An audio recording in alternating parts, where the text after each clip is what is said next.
Hello my dear students, welcome to Magnet Brains. मैं हूं आपका मैथ्स मेंटर राहुल।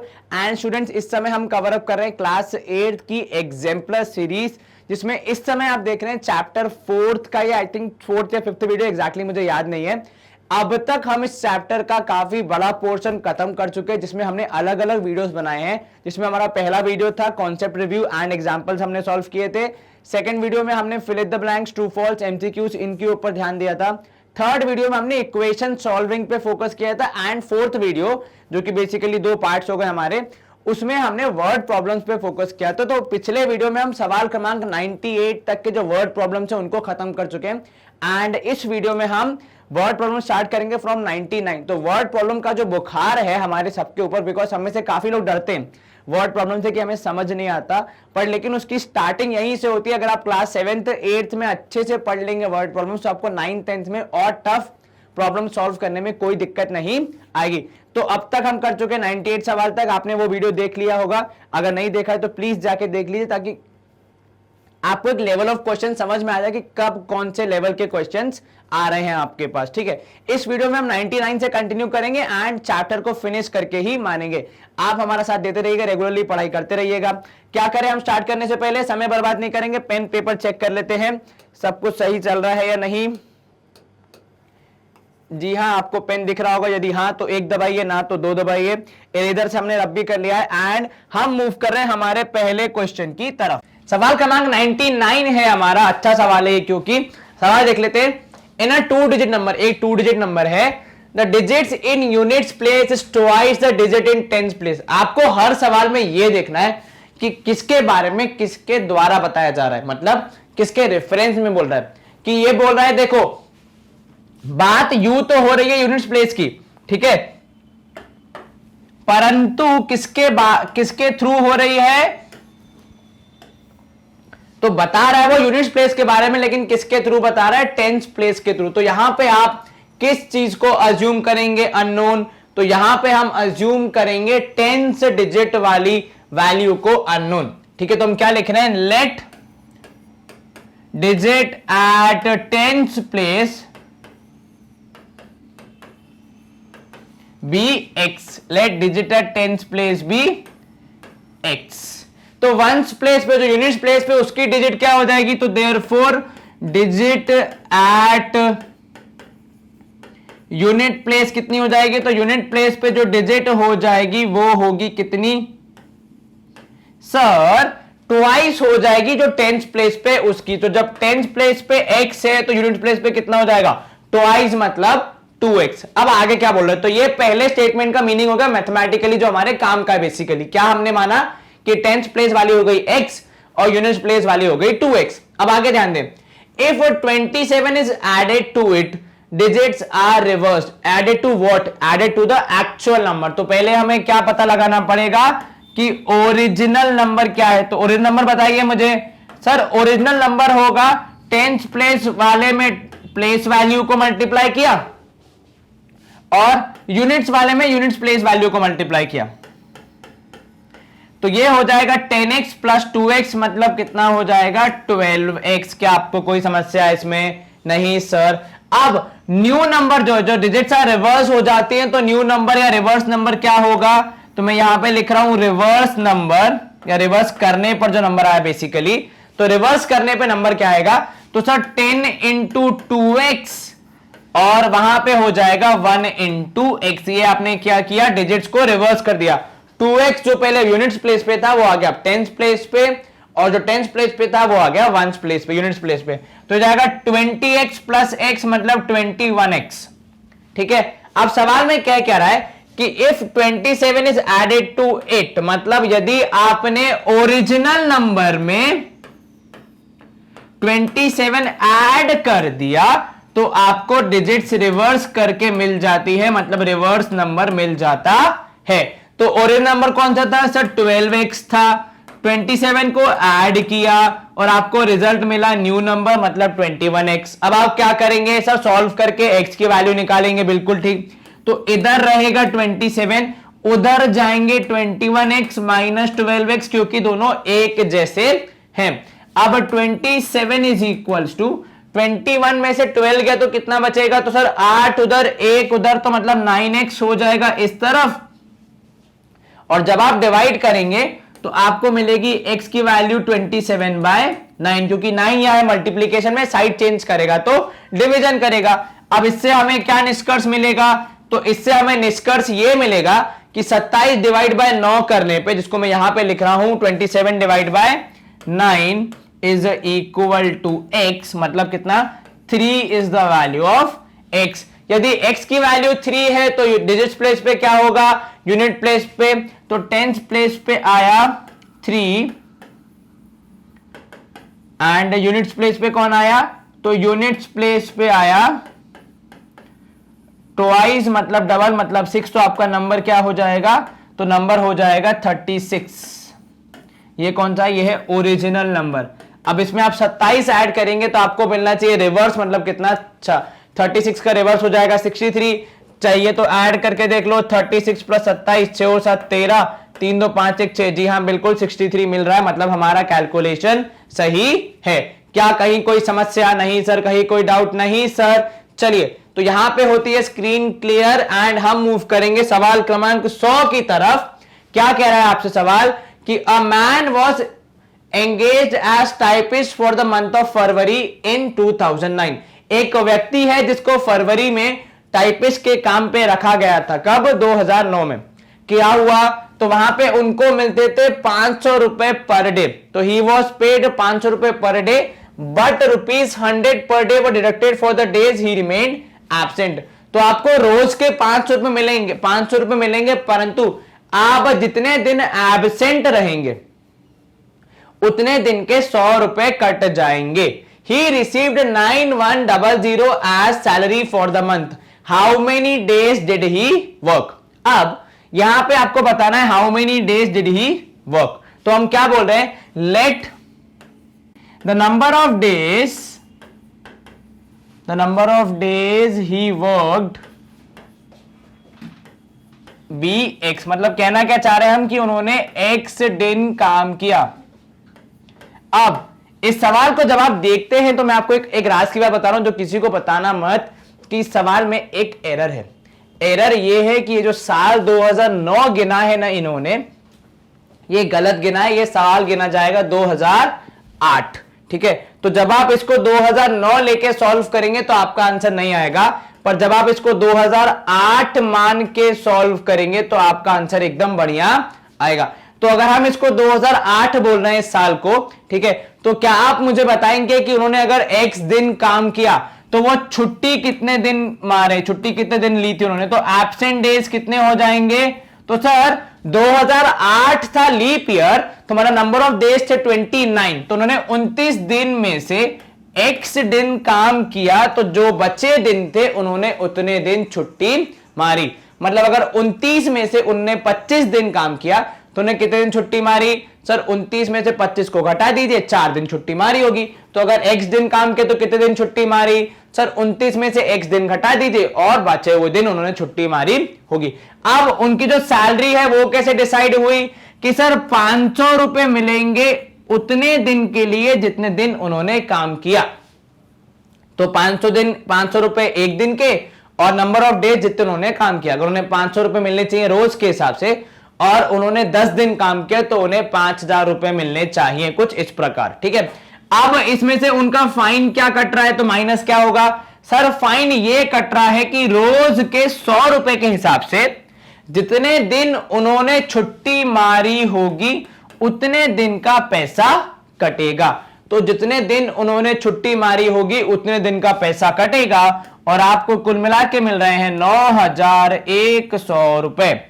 तो जितना मेहनताना बनता है माइनस जितना फाइन कटना चाहिए इज इक्वल टू जितना सैलरी मिला। तो यहां हो जाएगा 500x और यहां हो जाएगा -2900 plus 100x and this should be 9100। ठीक है, अब यहां ध्यान दें 500 और 100 हो जाएगा 600x माइनस 2900 हो जाएगा किसके बराबर, 9100 के। अब ये माइनस 2900 को जब आप उस तरफ भेजेंगे तो 600x हो जाएगा 9100 प्लस 2900, ऐसा कुछ होगा? Yes sir. अब हम क्या करेंगे सर? बहुत आसान है, इनको कर दीजिए आप ऐड। तो 9 और 1 10, 9 और 2 11, 1 12, तो आपको मिलेगा आंसर कितना? 12000।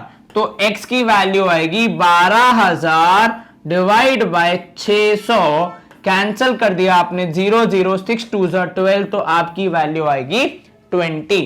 मतलब 20 दिन उन्होंने काम किया और 9 दिन हो जाएगी उनकी छुट्टी। तो कितने उन्होंने काम किया? तो number of days he worked would be, तो number of days he worked is 20 days. अब यहां पे यदि आप 2009 मान के चलते तो ये आंसर हो जाता आपका 28 माइनस एक्स।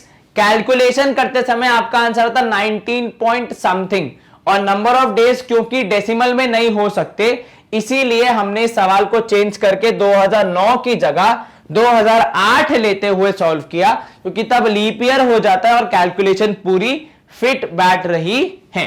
तो ये थी आपके लिए विशेष सूचना। और आई थिंक तो ये सुनने के बाद तो काफी लोगों से सवाल हो गया होगा, उसके पहले काफी लोगों का आंसर डेसिमल में आ रहा होगा और टेंशन भी हो रही होगी, परंतु ये डाउट क्लैरिफाई होने के बाद आपका आंसर आ गया होगा, ऐसी मुझे उम्मीद है। चलिए, तो यहां पे होती है स्क्रीन क्लियर है ना। मूव करेंगे सवाल क्रमांक 101 की तरफ। अब क्या है इस सवाल की कहानी? तो सवाल की कहानी यह है कि steamer goes down stream. Steamer का मतलब बोट, ठीक है, सिंपल सी भाषा में। गोस डाउन स्ट्रीम मतलब कहां जा रही है? डाउन स्ट्रीम का मतलब आपको पता है, फिर भी एक बार रिवाइज करा दूं। यदि कोई नाव पानी के साथ चल रही है, मतलब पानी के बहाव के साथ जा रही है, उसको आप बोलते हैं डाउन स्ट्रीम जाना, ठीक है। यदि आप अगर आप साइकिल चलाते हैं तो यदि आप ढलान के साथ जा रहे हैं तो उसको बोलते हैं डाउन स्ट्रीम जाना, ठीक है, कुछ उस प्रकार से। And covers the distance between 2 ports in 3 hours. अब 2 पोर्ट है, कौन कौन से? ए और बी मान लीजिए। तो ए से बी जा रही है बोट, और मैं यहां पर ढलान बना रहा हूं ये दिखाने के लिए कि ये डाउनस्ट्रीम है। तो 3 घंटे में ये डिस्टेंस कवर हुआ, ठीक है, डाउनस्ट्रीम का। It cover the same distance in 5 hours when it goes upstream. तो जब आप डाउनस्ट्रीम जा रहे हैं तो 3 घंटे लगे आपको, पर जब आप अपस्ट्रीम आ रहे हैं तो आपको लगे 5 घंटे, ठीक है। तो जाने में लगे 3 घंटे क्योंकि डाउन था, ठीक है, और आने में लगे 5 घंटे क्योंकि अपस्ट्रीम था, ठीक है। अब यहां ध्यान दे, if the stream flows at 3 kilometre per hour, तो यहां से आपको क्या मिल रहा है कि स्पीड ऑफ स्ट्रीम कितनी है? तो सर स्पीड ऑफ स्ट्रीम है 3 किलोमीटर पर आवर, ऐसा आपको पता है। Then find what is the speed of the steamer upstream. Steamer की स्पीड बतानी है अपस्ट्रीम में। तो सबसे पहले तो आपको यह पता होना चाहिए कि जब ऐसी कोई कठिनाई ना हो, जब ऐसी कोई ऊपर या नीचे जाने वाली विशेष परिस्थिति ना हो, तो स्टीमर की स्पीड कितनी है। तो मैं क्या बोल रहा हूं कि ऐसा अज्यूम कर लेते हैं कि लेट स्पीड ऑफ स्टीमर, क्या बोला आपने? Speed of steamer is bx। अब ये कौन सी स्पीड है? ये स्टीमर की स्पीड तब है जब पानी में कोई भी हलचल नहीं हो रही है, क्योंकि पानी में हलचल होने की वजह से उनकी स्पीड कम ज्यादा हो जाती है। तो आपको यह समझ में आया, हमने सामान्य परिस्थिति में मान लिया कि बोर्ड की स्ट्रीम एकदम सामान्य परिस्थिति में कितनी है? x। तो अब आप निकालेंगे down speed and up speed. तो डाउन स्पीड निकाली हमने एंड अप स्पीड निकाली। अब इसको निकालते कैसे, जरा यहां ध्यान देना। डाउन स्ट्रीम का मतलब क्या होता है? डाउन स्ट्रीम का मतलब यह होता है कि जब नदी का बहाव या फिर आपके जो भी समंदर है, जो भी है आपका पानी, जलाशय, उसका बहाव आपकी बोट के पक्ष में है, अर्थात जिस दिशा में आप जा रहे हैं पानी भी उसी दिशा में बह रहा है। उदाहरण के तौर पे यदि आपने देखा होगा तो गंगा नदी दो, यदि आप हरिद्वार या फिर ऊपर के इलाकों से नीचे की तरफ आएंगे, मतलब यूपी की तरफ आएंगे, तो वो क्या हो जाएगा? डाउनस्ट्रीम हो जाएगा, ठीक है, क्योंकि आप नदी के बहाव के साथ जा रहे हैं, ठीक है। इस केस में क्या होता है? इस केस में आपकी स्पीड बढ़ जाती है क्योंकि पानी आपकी बोट को धक्का दे रहा होता है, क्योंकि पानी का एक प्रेशर होगा, तो जब उसकी लहरें चलेंगी तो वह आपको आपके बोट को धक्का देंगे, तो जो भी आपकी बोट की स्पीड होगी वो बढ़ जाती है। तो अगर आपके बोट की स्पीड है x और पानी की स्पीड है 3, तो आपके बोट की नई स्पीड हो जाती है जिसको हम डाउन स्पीड बोल रहे हैं यहां पे x+3, क्योंकि पानी जब आपकी बोट को पुश करेगा तो आपकी स्पीड बढ़ जाएगी। ठीक है, उदाहरण के तौर पे यदि आप साइकिल चला रहे हैं और आपके पीछे से आपके कोई भ्राता सी या आपकी बहन धक्का दे रही है साइकिल को, तो आपकी स्पीड बढ़ जाएगी। ठीक उसी प्रकार यहां पे भी स्पीड बढ़ जाती है। तो जो पानी है वो धक्का देने का काम कर रहा है। अब अप स्पीड का मतलब क्या होता है? उल्टा, मतलब जब नदी का बहाव या नदी का पानी आपके बोट की दिशा के विपरीत दिशा में है, उस केस में क्या होता है? उस केस में आपकी स्पीड हो जाती है कम। सर ऐसा क्यों? क्योंकि जो पानी है वो आपकी बोट को पीछे की ओर धकेल रहा है और जो इंजन है वो आपकी बोट को आगे की ओर धकेल रहा है। तो अब दोनों में से जो ज्यादा होगा उसका वर्चस्व चलेगा। तो अब बोट की स्पीड है x, ठीक है, अपस्ट्रीम में क्या हो रहा है?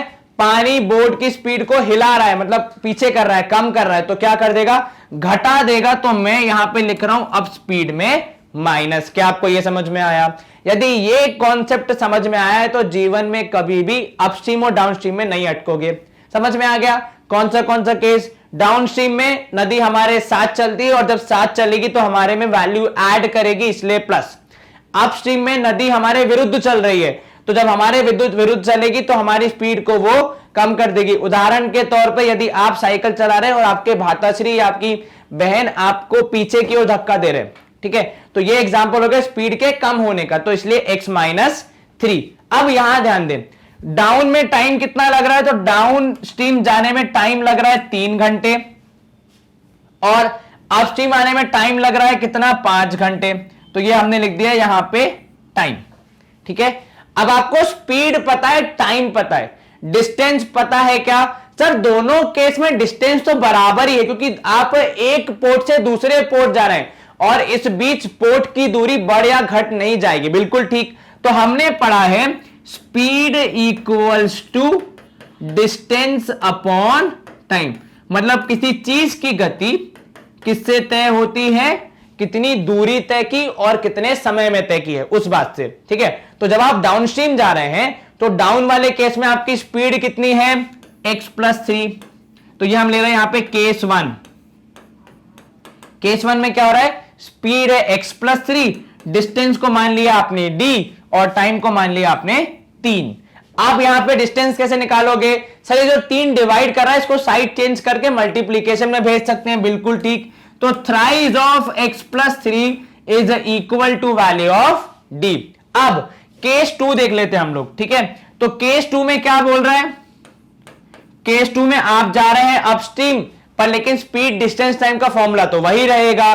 तो स्पीड हो गई x-3, डिस्टेंस हो गया d और टाइम हो गया 5। क्या आपको यह समझ में आया? Yes sir. 5 को आप कर देंगे मल्टीप्लाई, तो यहां हो जाएगा x-3 और ये हो जाएगी वैल्यू ऑफ d। अब दोनों केसेस में a से लेकर b तक और b से लेकर a तक की दूरी तो तय है, फिक्स है।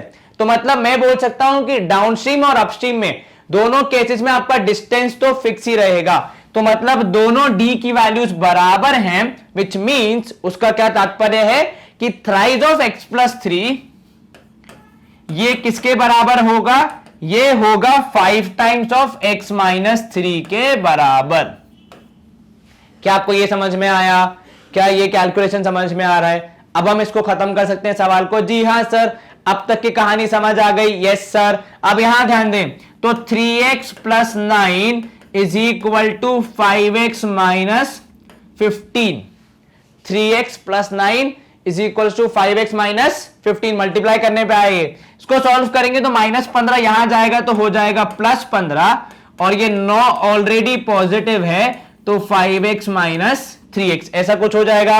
Yes sir. 15 और 9 को जोड़ेंगे तो आएगा 24 और 5x में से 3x जाएगा तो बचेगा 2x। तो x की वैल्यू आ गई 24/2, मतलब कितनी?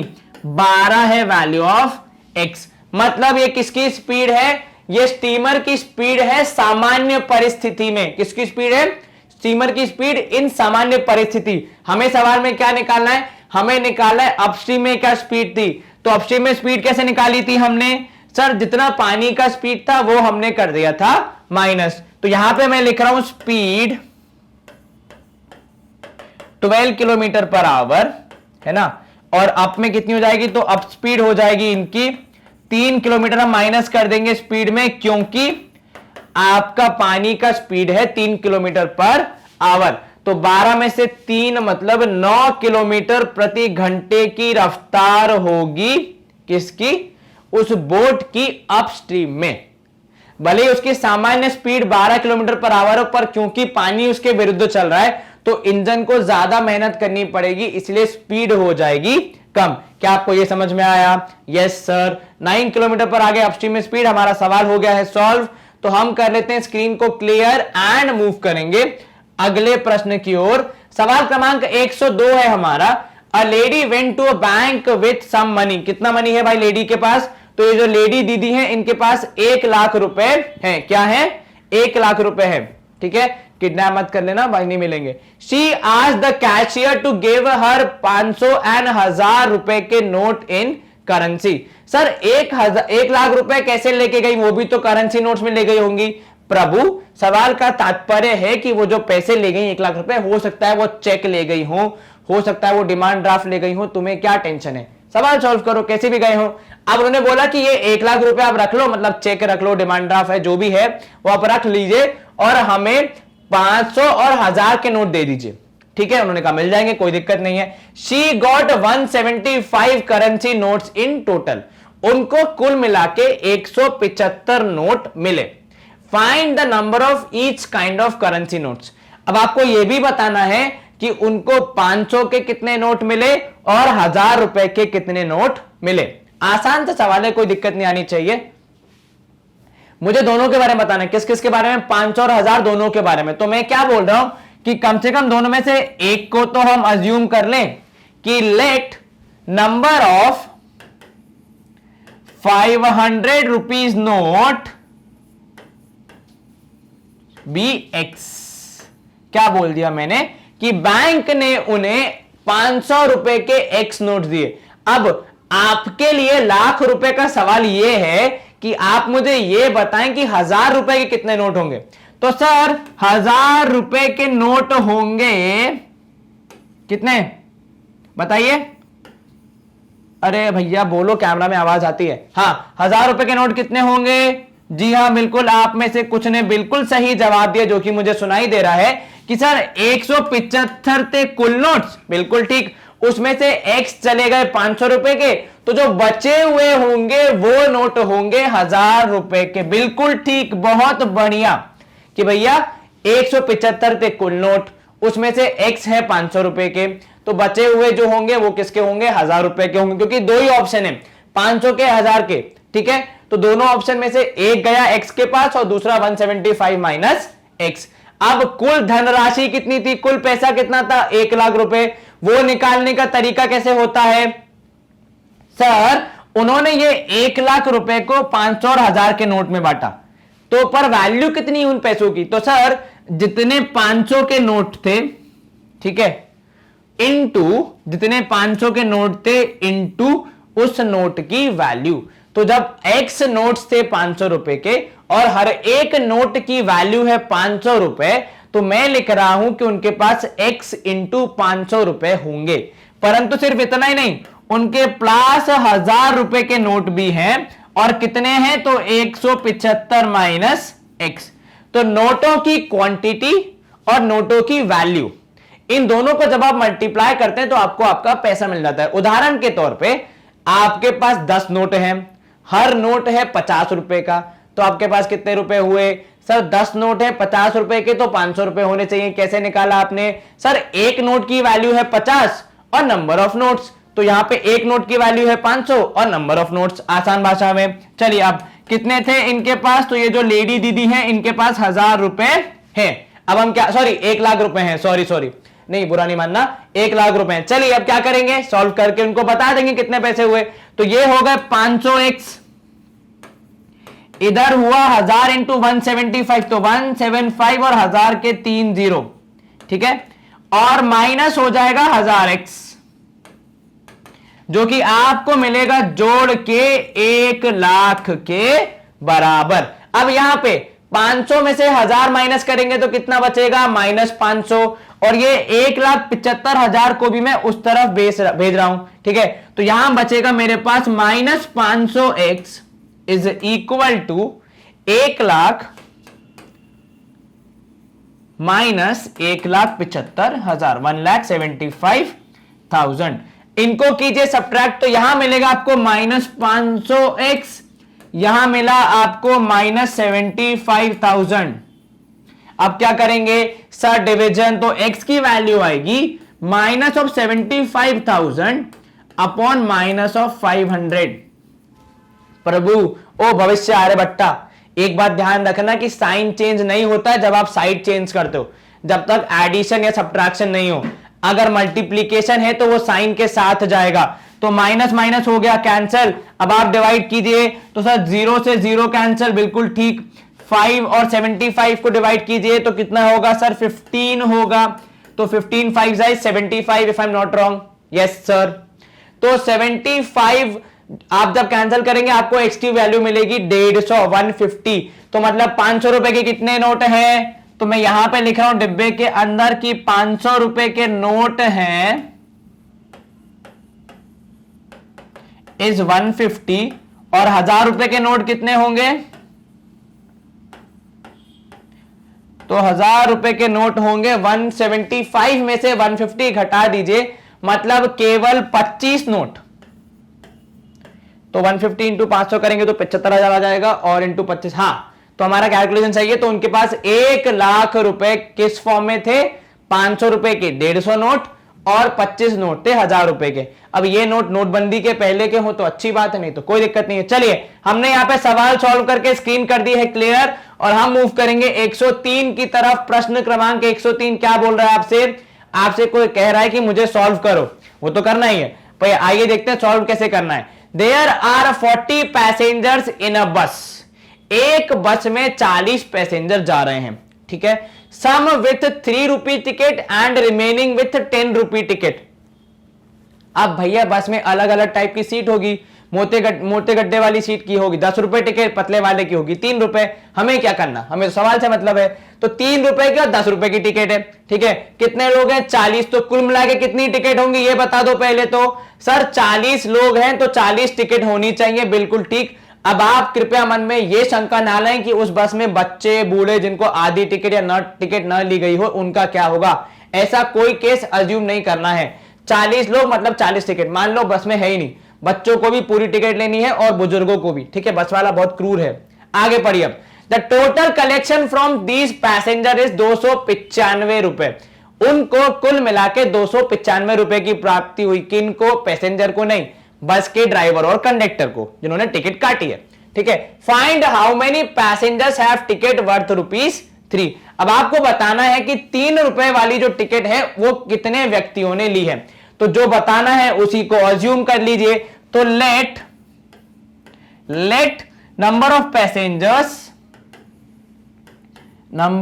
पैसेंजर्स को मैं खाली पास डॉट लिख रहा हूं, तो number of passengers with ₹3 ticket BX। तो वो पैसेंजर जिनके पास 3 रुपए वाली टिकट है उनकी क्वांटिटी, उनकी मात्रा, उनकी संख्या हमने मान ली X। अब आप मुझे यह बताएं कि 10 रुपए वाली टिकट वाले कितने लोग होंगे। क्या बताना है आपको कि वो लोग जिनके पास 10 रुपए की टिकट है तो वो कितने होंगे। 10 rupees ticket passengers would be, ticket passengers would be कितने होंगे बताइए। अब यहां ध्यान देना, सर कुल मिला के 40 लोग हैं, बिल्कुल ठीक। उसमें से X व्यक्तियों के पास है 3 रुपए वाली टिकट, बिल्कुल ठीक। तो बची हुई जो होंगी वो टिकट होंगी 10 रुपए वाली। तो अब आप मुझे बताइए क्या होगी संख्या, जरा जोर से बोलना, जय माता दी नहीं, आंसर बोलना है। इधर तो इधर पे आप देखेंगे जब तो 40 है टोटल पैसेंजर्स, ठीक है, उसमें से x आप कर देंगे माइनस उन लोगों की संख्या जिनके पास 3 रुपए वाली टिकट है। उदाहरण के तौर पे आपके पास 10 चॉकलेट थी, 6 आपने खा ली हैं तो कितनी बची? सर 10 चॉकलेट थी, 6 हमने खा ली तो बचेंगी 10 माइनस 6 मतलब 4। क्या किया आपने? सब्ट्रैक्ट। तो 40 टिकट थी, 3 x है 3 रुपए वाली, तो बची कितनी? 40 माइनस x। तो ये हो गया हमारा 10 रुपए वाले पैसेंजर्स। अब कुल मिला के धनराशि कितनी प्राप्त हुई है? 295 रुपए। वो कैसे निकालेंगे? सर धनराशि का हिसाब कुछ यूं होगा कि 3 रुपए की टिकट और इंटू कितने पैसेंजर हैं, मतलब कितने व्यक्ति हैं। बिल्कुल ठीक। साथ में तो प्लस कर देंगे 10 रुपए की टिकट, बिल्कुल ठीक, इनटू गुणा कर देंगे किससे? जितने व्यक्तियों ने वह टिकट ली है उनसे, बिल्कुल ठीक, और जोड़ घटा के 295 आना चाहिए। क्या ये आपको इक्वेशन समझ में आई? एक बार फिर से, यदि मेरे को पता करना है कि सपोज उदाहरण के तौर पे हर व्यक्ति के पास 3 रुपए की टिकट है तो कितने पैसे जमा होंगे? सर 3 रुपए की टिकट है, 40 व्यक्ति हैं तो 40 इंटू 3 हो जाएगा 120। क्या किया आपने? गुणा किया। तो 3 रुपए की टिकट है, x व्यक्ति हैं तो कितने पैसे हुए? 3 इंटू एक्स। सिमिलरली ठीक उसी तरह 10 रुपए की टिकट है, कितने व्यक्ति हैं? 40 माइनस एक्स, तो गुणा करके हम निकाल लिया कि उससे कितना धनराशि प्राप्त हुआ। तो दोनों अलग अलग टिकट से अलग अलग धनराशि प्राप्त हुई, उनको जोड़ने पे हमें हमारी कुल धनराशि प्राप्त हुई। क्या आपको यह समझ में आया? जी सर। तो यहां पे अब 3x प्लस 400, क्योंकि 40 इंटू 10 हो जाएगा 400, माइनस 10x मतलब 10x इज इक्वल्स टू 295। क्या इसमें कोई शंका? नहीं सर। अब 3x में से जब आप 10x माइनस करेंगे तो आएगा माइनस 7x। 400 को वहां ले जाएंगे तो हो जाएगा 295 में से 400 माइनस कीजिए। अब माइनस 7x ये कहां से आया? माइनस 10x और 3x है तो प्लस माइनस इज माइनस, तो लेकिन बड़ा कौन सा? 10x है, इसलिए माइनस का साइन। अब 295 में से 400 माइनस किया तो 105 बचना चाहिए मेरे गणित के हिसाब से। हाँ सर, परंतु किंतु 400 क्योंकि बड़ी वैल्यू है इसलिए उसका माइनस साइन भी साथ में आएगा। तो x की वैल्यू होगी माइनस 105 माइनस 7। फिर से ओ भविष्य आर्यभट्टा, जब साइन चेंज होता है कब होता है? एडिशन और सब्ट्रैक्शन में। मल्टीप्लीकेशन या डिवीजन में जो साइन इस तरफ है वही साइन उस तरफ कैरी फॉरवर्ड होगा। आप में से कुछ लोग इस माइनस को गायब कर देंगे जो कि घोर अपराध है, ऐसा ना करें। अब आप चाहें तो माइनस माइनस कैंसिल कर सकते हैं। 105 को 7 से डिवाइड कीजिए तो सर 7 1 जा 7 एंड 7 5 जा 35, तो x की वैल्यू आई 15। मतलब 3 रुपए की टिकट वाले कितने लोग हैं? तो ये होगा पैसेंजर्स विथ ₹3 टिकट्स। कितने होंगे ऐसे लोग? सर जैसा कि आपने गुणा भाग करके निकाला है, 15 व्यक्ति ऐसे हैं जिनके पास 3 रुपए वाली टिकट है, और बचे हुए कितने? 25 लोग ऐसे हैं जिनके पास होगी 10 रुपए वाली टिकट। क्या आपको यह समझ में आया? मतलब कुल मिला के 25 लोगों ने मोटे गद्दे वाली सीट ली है और 15 लोगों ने पतले गद्दे वाली सीट ली है, अपनी अपनी जरूरत के हिसाब से। तो हम लेते हैं अगले सवाल की तरफ अपना रुख। अब सवाल क्रमांक 104 है हमारा, denominator of a number is 4 less than is numerator. ठीक है, if 6 is added to the numerator it becomes thrice the denominator. ठीक है, फाइंड द फ्रैक्शन। अब आप क्या करेंगे? सर फ्रैक्शन में तो न्यूमरेटर और डिनोमिनेटर दोनों होता है, तो इसलिए हम क्या करेंगे? डिनोमिनेटर के बारे में किसके थ्रू बता रहा है, किसके द्वारा बता रहा है? न्यूमरेटर के द्वारा बता रहा है। तो यदि हम न्यूमरेटर को मान लेंगे हमारा जो हमें पता नहीं है वो क्वांटिटी, तो हम डिनोमिनेटर निकाल सकते हैं। Yes sir. तो हमने मान लिया let the numerator be x। क्या कोई समस्या इसमें? नहीं सर। तो जब आप न्यूमरेटर को x मान लेंगे, डिनोमिनेटर कितना हो जाएगा? सर 4 लेस देन न्यूमरेटर, तो डिनोमिनेटर कितना हो जाएगा? तो डिनोमिनेटर होगा सर 4 लेस, मतलब हो जाएगा x माइनस 4। ये क्या किया आपने? 4 लेस कर दिया। अगर आप 6 ऐड कर रहे हैं न्यूमरेटर में, it becomes thrice the denominator. अब यहां पे क्या हो गया, यहां पे बोल रहा है कि क्वेश्चन के हिसाब से, तो अकॉर्डिंग टू क्वेश्चन ऐसा हम लिख देते हैं कि सवाल के हिसाब से जब आप न्यूमरेटर में 6 ऐड कर देंगे, तो न्यूमरेटर में 6 ऐड कैसे करेंगे सर, प्लस करके x plus 6, it becomes 3 times the denominator. तो डिनोमिनेटर की वैल्यू वैसे कितनी थी, x माइनस 4, क्या उसका 3 गुना हम इस तरीके से कर सकते हैं? जी हां सर, बिल्कुल कर सकते हैं। क्या आपको यह समझ में आया? Yes sir. क्या ये इजी है? Yes sir. एक बार फिर से ये स्टेटमेंट पढ़ो, पहला वाला स्टेटमेंट हमने पढ़ के सॉल्व कर दिया एक बार फिर से, कि डिनोमिनेटर न्यूमरेटर से 4 कम है, तो न्यूमरेटर था x, डिनोमिनेटर हो जाएगा x माइनस 4। आपको हर सवाल में सबसे पहले यही जांचना है कि किसके बारे में बात हो रही है, तो बात हो रही डिनोमिनेटर के बारे में, लेकिन किसके संदर्भ में, किसके द्वारा, न्यूमरेटर के द्वारा, कि भाई डिनोमिनेटर की वैल्यू न्यूमरेटर के थ्रू बता रहा है कि सपोज मैं कौन हूं, तो मैं उसका चाचा हूं। अरे भाई, तो जिसका चाचा हो पहले उससे पूछेंगे ना आप कौन हो। मान लीजिए आप शादी में गए, तो मैं उसका चाचा हूं, तो भाई साहब किसके चाचा हो ये तो बताइए पहले। तो उस व्यक्ति से पूछेंगे भाई साहब आप कौन है, आपके चाचा जी पार्टी में आए हैं। तो इस तरीके से किसके रेफरेंस में बात हो रही है उसको पकड़ना पड़ता है। ठीक है, चलिए हम आगे सॉल्व करते हैं। तो x plus 6 would be equal to 3x minus 4 3 12, ऐसा कुछ हो जाएगा। जी हाँ सर। आगे बढ़े, मतलब आप आगे ना बढ़े, इसको सवाल को आगे बढ़ाए, तो -12 यहां हो जाएगा +12 और ये +6, 3x माइनस x हो जाएगा। क्या इसमें कोई संकट, कोई समस्या? x पॉजिटिव था, साइड चेंज किया तो नेगेटिव। अब यहां देखिए 12 और 6 18 हो जाता है, ये हो जाता है 2x, तो 18/2 करने पे हो जाता है x, तो 9 आएगी वैल्यू ऑफ x। अब यदि x है 9, मतलब न्यूमरेटर है 9, तो डिनोमिनेटर कितना होगा? तो हमारा फ्रैक्शन था बेसिकली, एक्चुअली कितना, x अपॉन x माइनस 4, ऐसे ही कुछ होगा, न्यूमरेटर अपॉन डिनोमिनेटर। तो हमारा न्यूमरेटर है 9, डिनोमिनेटर है 9 माइनस 4, 9 माइनस 4 मतलब 9 अपॉन 5। क्या आपको यह समझ में आया? Yes sir. हमारा फ्रैक्शन हुआ 9 माइनस 5। तो इसी के साथ यह सवाल भी होता है समाप्त, और हम मूव करेंगे अगले प्रश्न की ओर। सवाल क्रमांक 105 है हमारा। An employee works in a company on a contract of 30 days on the condition that he will receive rupees 120 for each day he works and he will be fined rupees 10 for each day he is absent। अभी कुछ क्षण पहले ही हमने ऐसा ही एक सवाल किया है। सवाल में क्या बोल रहा है कि भाई साहब एक व्यक्ति को 30 दिन का काम मिला है। कितने दिन का? 30 दिन का।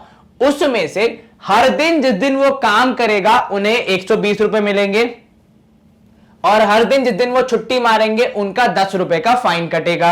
अब आपसे क्या बोल रहा है कि कुल मिला के उनको 2300 रुपए मिले, तो आपको बताना है कि वो कितने दिन एब्सेंट थे। अब यहां ध्यान दें, यदि मैं मान रहा हूं कि let number of days he was present be x.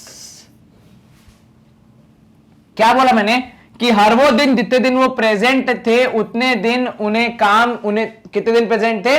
X दिन प्रेजेंट थे। तो एब्सेंट कितने दिन होंगे ये बता सकते हो क्या?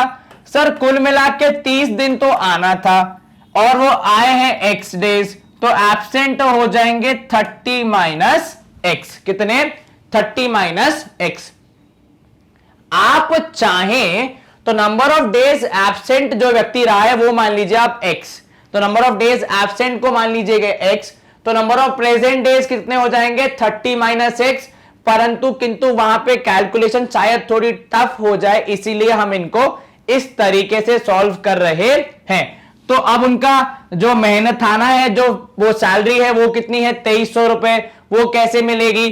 सर 120 रुपए मिलेंगे हर दिन के, for number of days he is present, जितने दिन वो प्रेजेंट हैं, और हर एक दिन के 120 रुपए। ये हो गए उनके काम करने के। और अब हो गए फाइन, तो फाइन कितना है? सर 10 रुपए है हर वो दिन के लिए जिस दिन वो एब्सेंट थे। क्या ये समझ में आया? Yes sir. कहीं कोई शंका मन में? No sir. और कुल मिला के कितने मिले उनको? तो कुल मिला के मिले उनको 2300 रुपए। अब यहां ध्यान दे, तो 120x माइनस 300 माइनस नहीं प्लस 10x, क्योंकि ये माइनस और ये माइनस हो जाएगा प्लस, इज इक्वल टू 2300। अब यहां ध्यान दें, 120 और 10 हो जाएगा 130x, इधर पे -300 वहां जाएगा तो हो जाएगा +300। क्या आपको यह समझ में आया? Yes sir. तो ये हो गया 130x और इधर हो गया 2600, सॉरी 3 और 3 6, तो x की वैल्यू कितनी? तो सर 2600 डिवाइड बाय 130, 0 से 0 कैंसल, 13 2 26, तो 20 दिन ऐसे हैं जब वह व्यक्ति प्रेजेंट था। तो एब्सेंट कितने दिन रहेंगे वो? तो एब्सेंट डेज रहेंगे कितने?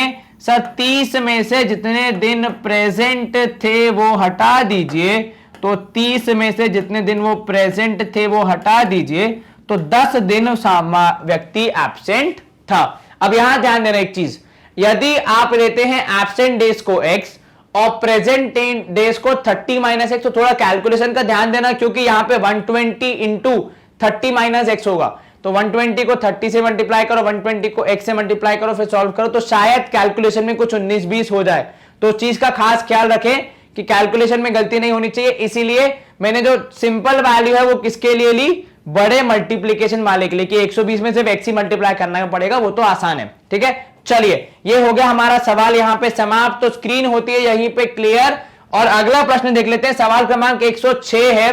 क्या बोल रहा है आपसे कि कुसुम जी हैं, क्या किया उन्होंने खरीदी है चॉकलेट। ठीक है, किस हिसाब से? तो 10 रुपए प्रति चॉकलेट के हिसाब से उन्होंने कुछ चॉकलेट ली है। ठीक है, बिल्कुल। She also buys an equal number of candies, मतलब अगर उन्होंने 10 चॉकलेट ली हैं तो 10 ही कैंडीज भी खरीदी हैं एट द रेट ऑफ ₹5 पर कैंडी, तो 5 रुपए की कैंडी, 10 रुपए की चॉकलेट। ठीक है, she makes a profit of 20% on the chocolates and 8% on the candies.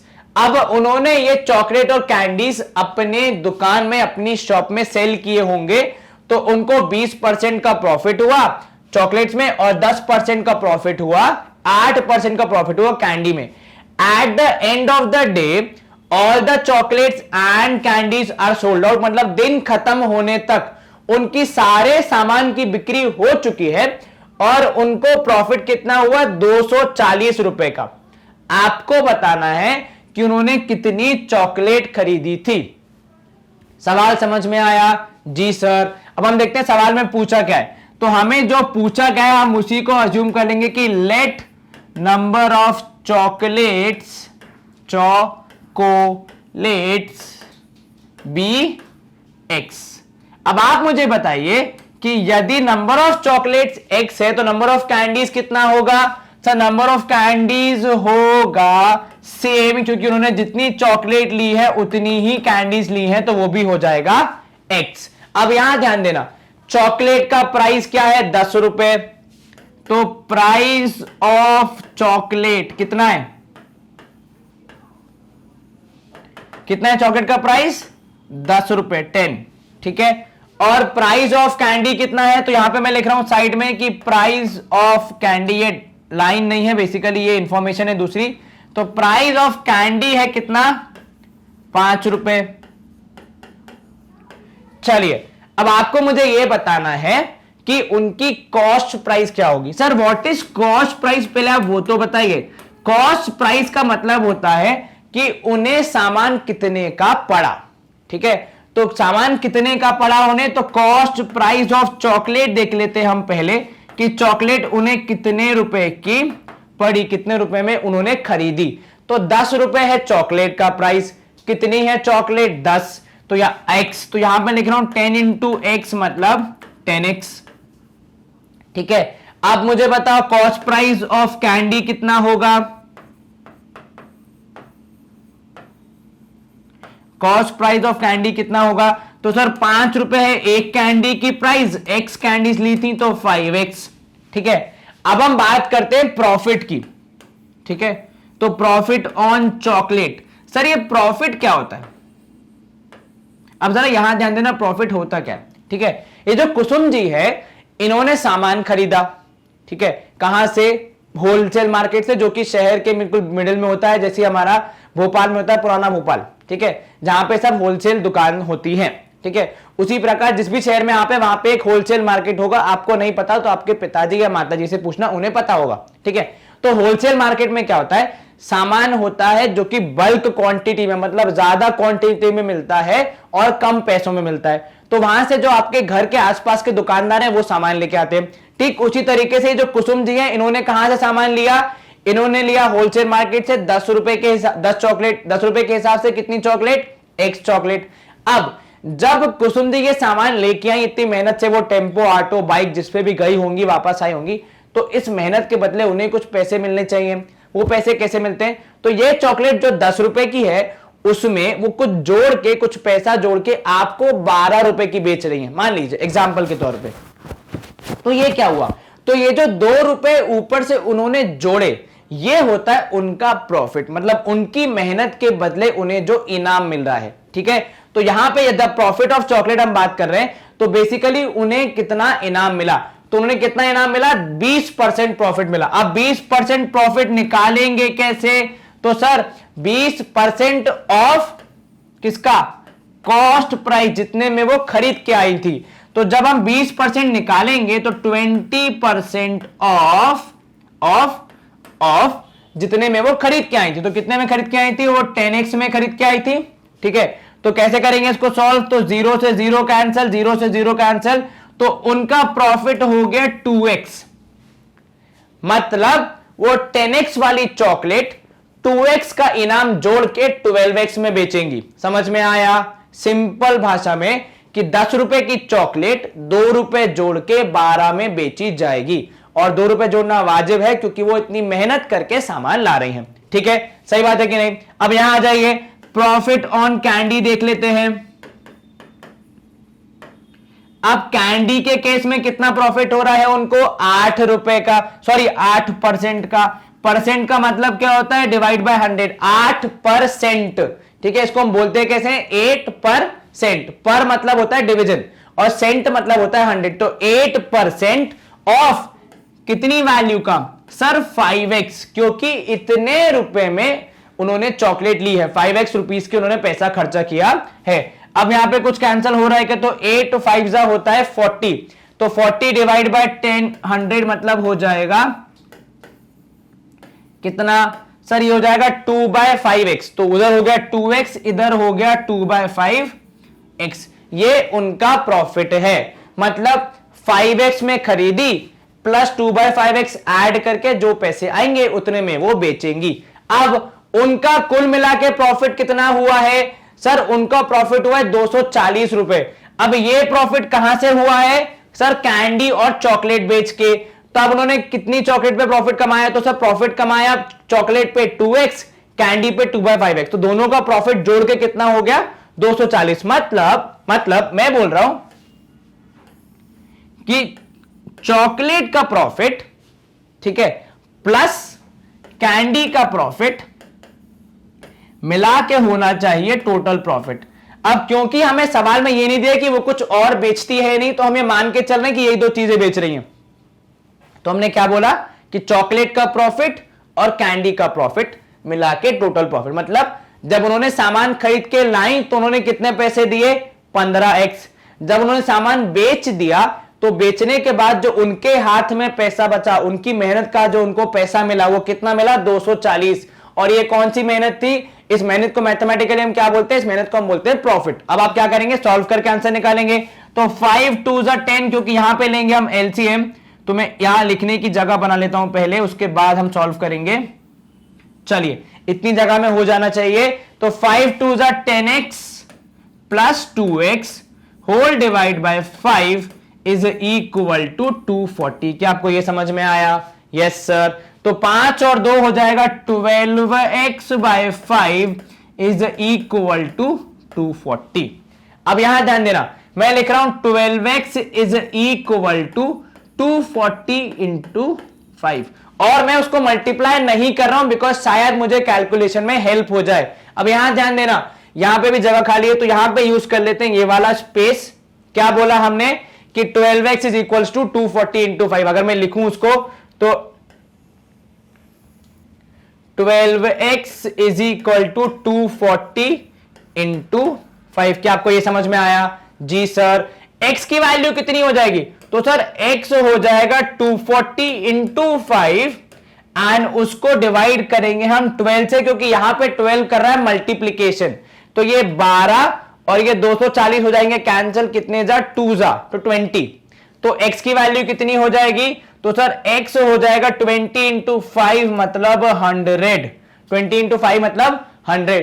तो उन्होंने 100 चॉकलेट ली थी और 100 ही कैंडीज ली थी और उन सब को बेचने के बाद उन्हें 240 रुपए का प्रॉफिट हुआ। क्या आपको यह समझ में आया? एक बार फिर से क्या किया हमने बताया कि भाई साहब चॉकलेट का दाम है 10 रुपए और कैंडी का दाम है 5 रुपए खरीदते वक्त। तो मतलब ये दाम किसके लिए? ये कुसुम जी इस दाम में खरीद रही हैं, ठीक है। अब उन्होंने बोला कि उन्होंने चॉकलेट और कैंडी बराबर ही ली थी, तो जितनी चॉकलेट थी मतलब x, उतनी ही कैंडीज थी मतलब x, ठीक है। तो पहले हमने पता लगाया उन्होंने कितने पैसे खर्च किए। तो उन्होंने 10 रुपए की चॉकलेट के लिए, ठीक है, कितनी चॉकलेट ली? x। तो कितने पैसे खर्च हुए वहां पे? 10 इंटू एक्स। मान लीजिए 5 चॉकलेट थी, 10 रुपए की एक चॉकलेट, तो कितने हुए? 50 रुपए। ठीक उसी तरह से 10 इंटू एक्स। ऐसे ही कैंडी के लिए 5 इंटू एक्स। उसके बाद सवाल में उनके प्रॉफिट की चर्चा हुई है। प्रॉफिट क्या होता है? मेहनत के बदले जो आपको पैसा मिलता है उसे आप बोलते हैं प्रॉफिट इन केस ऑफ व्यापार, ठीक है। जब आप नौकरी करते हैं तो आपकी जो सैलरी होती है वो अलग हो जाता है, लेकिन जब आप व्यापार कर रहे हैं तो आपकी मेहनत के बदले जो आपको पैसे मिलते हैं वो आप कहलाते हैं प्रॉफिट के फॉर्म में मैथमेटिकली। अब प्रॉफिट ऑन चॉकलेट कितना है? सर 20% है। कैसे निकाला हमने? तो सर 20% इंटू 10x।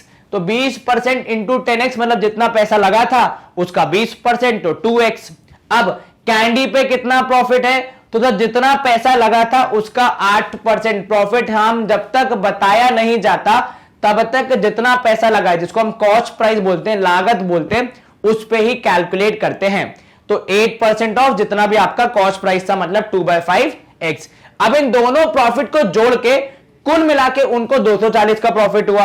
तो आपने उसको सॉल्व किया तो आपको वहां से पता चला कि उन्होंने x क्वांटिटी मतलब 100 क्वांटिटी ली थी चॉकलेट की और 100 ही क्वांटिटी ली थी कैंडी की, और जब उन्होंने दिन भर में इसको बेचा तब जाके उन्हें 240 रुपए का प्रॉफिट हुआ है। क्या आपको सवाल समझ में आया? जी सर। क्या जवाब समझ में आया? जी सर। चलिए, तो यहां पे होता है हमारा ये वाला सवाल समाप्त। काफी स्क्रीन भर गई है तो मैं स्क्रीन कर रहा हूं क्लियर एंड हम मूव कर रहे हैं अगले प्रश्न की ओर। सवाल क्रमांक 107 फिर से नाव और नैया और उसके बाद पानी का सवाल आ गया यहां पे। A steamer goes downstream and covers the distance between 2 ports in 5 hours while it covers the same distance upstream in 6 hours. If the speed of the steam is 1 kilometer per hour, find the speed of steamer in still water. क्या बताना है आपको कि वो जो steamer है मतलब जो नाव है उसकी स्पीड बतानी है स्टिल वाटर में। Sir what is still water? Still water का यहां पे मतलब है वह पानी जिसमें कोई भी हलचल नहीं हो रही है। उदाहरण के तौर पे आपके घर में जब आप बाल्टी भर देते हैं पानी की और नल बंद कर देते हैं, उसके कुछ क्षणों बाद जो पानी हो जाता है मतलब जिसमें कोई भी हलचल नहीं हो रही है, तो हम इसको मान लेंगे अननोन क्वांटिटी। तो let speed of steamer in still water be x.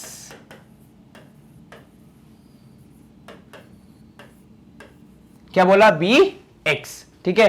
अब क्या है यहां पे कहानी? तो 2 पोर्ट है, एक ए दूसरा बी। जानबूझ के मैं ढलान पे बना रहा हूं ताकि आपको डाउनस्ट्रीम और अपस्ट्रीम समझ में आए। तो जब आप डाउनस्ट्रीम जा रहे हैं तो कितना टाइम लग रहा है? 5 घंटे। तो डाउनस्ट्रीम में लग रहे हैं आपको 5 घंटे। अपस्ट्रीम में कितना लग रहा है? तो वापस आने के लिए आपको लग रहे हैं 6 घंटे, क्योंकि आप विरुद्ध चल रहे हैं नदी के बहाव के, ठीक है। तो नीचे जाने के 5, तो डाउन के लग रहे हैं 5 और अप के लग रहे हैं 6 घंटे। चलिए अब क्या निकालना पड़ेगा? सर हमें पहले से पता है कि स्पीड ऑफ स्ट्रीम मतलब पानी की रफ्तार कितनी है? 1 किलोमीटर पर आवर। तो स्पीड ऑफ स्ट्रीम है कितनी? 1 किलोमीटर प्रति घंटे की रफ्तार से आपकी स्ट्रीम चल रही है। अब यहां ध्यान देना, क्या बोल रहा है वो कि speed of stream is 1 kilometre per our. मतलब अगर मुझे डाउन स्पीड निकालनी हो तो आप मुझे बता सकते हैं क्या? सर पानी हमारी नाव को मदद करेगा तो हमारी गति बढ़ जाएगी, तो इसलिए x+1। अप स्पीड मतलब पानी हमारी हमारी नाव के विपरीत दिशा में चल रहा है तो वो हमारी मदद नहीं करेगा, तो मदद नहीं करेगा, तो इसीलिए माइनस। अब आप मुझे समय बता दीजिए, तो दोनों के केस में टाइम कितना लग रहा है? तो सर टाइम लग रहा है दोनों ही केस में, डाउन टाइम लग रहा है 5 घंटे और अप टाइम है 6 घंटे। मतलब डाउन स्ट्रीम जाने में 5 घंटे, अप स्ट्रीम जाने में 6 घंटे। अब हम ले रहे हैं केस 1, कौन सा वाला? डाउन वाला, क्योंकि हम यूज करेंगे कौन सा फॉर्मूला? तो speed equal to distance upon time का फॉर्मूला अब हम यूज करने वाले हैं। तो केस 1 कौन सा होगा? डाउन वाला, जिसमें क्या होगा? स्पीड कितनी? तो स्पीड होगी x+1, ठीक है, डिस्टेंस होगा d और टाइम होगा 5। तो क्या मिलेगी आपको यहां से डिस्टेंस की कहानी? तो 5 × x+1 is the value of d। ये हो गया कौन सा? ये हो गया केस 1। अब जरा मुझे बताइए केस 2 क्या होगा? तो सर केस 2 हो जाएगा अपस्ट्रीम वाला, बिल्कुल ठीक, जहां पे स्पीड हो जाएगी कम, मतलब x-1 और डिस्टेंस तो उतना ही है, दोनों पोर्ट्स के बीच में कुछ फर्क नहीं पड़ेगा, एंड होल डिवाइड बाय 6, क्योंकि आपका अपस्ट्रीम है तो समय जाता है बढ़, क्योंकि स्पीड हो जाती है कम। तो ये कितना हो जाएगा? 6 × x-1।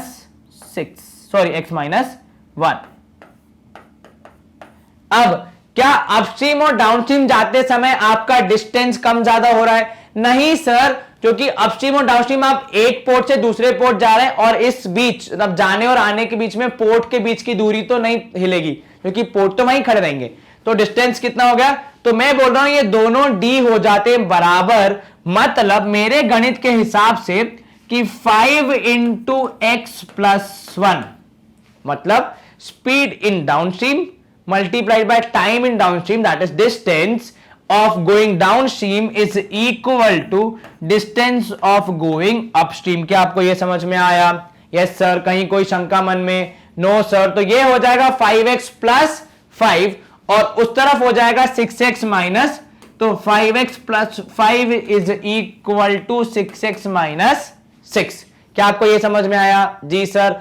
-6 आएगा इस तरफ तो हो जाएगा +6 और ये 6x हो जाएगा साथ में यहां पे -5x, बिकॉज 5x है यहां पे पॉजिटिव।